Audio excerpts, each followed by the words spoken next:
Okay, well, I'm really glad that you were able to come today, and I really look forward to meeting Jenny and your husband next week. Okay. Today, I just wanted to give you a brief overview of the first two steps of the evaluation process for developing an AAC system. Okay. So, I know that it's going to seem time-consuming, the evaluation process, but it's really important that we're as thorough as we can be because that'll help us develop the most appropriate AAC system for Jenny. We want to make sure that she can communicate in all of her environments and she can get all of her needs met. Okay, so we also want to make sure that we're looking at Jenny's current communication so that we can figure out an AAC system that will allow for language development.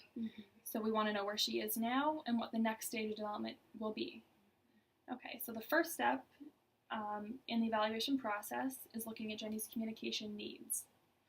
And basically this is just looking at how she's currently communicating, how she's getting her needs met with communication, and it will also look at if there's any situations where Jenny is not getting her needs met. So that's very important that we look at that. And we also want to know if there's any communication strategies that she's using. Okay, so during that stage, I will have you and your husband come in next week, and we will do an interview, as well as I'll have you fill out a communication needs survey. And this will give us an idea of who she's talking to, what she's talking about. Is she communicating with others at school, with her aide?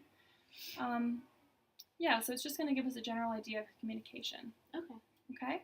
So then the next step, the evaluation process, is going to be conducting an ecological inventory.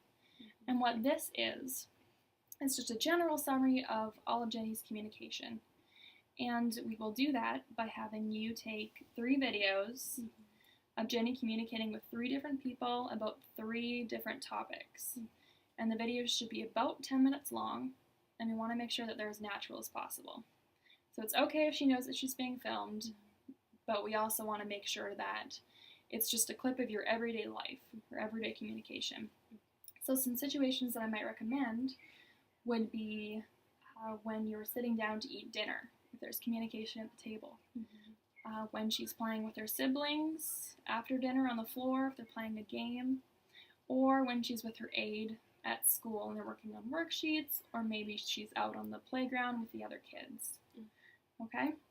And then after we've done that, I'll analyze the videos, and I'll look at who she was communicating with, and when she was communicating, how she was communicating, what they were communicating about. And yeah, so I'll do all the analysis part. And then after that,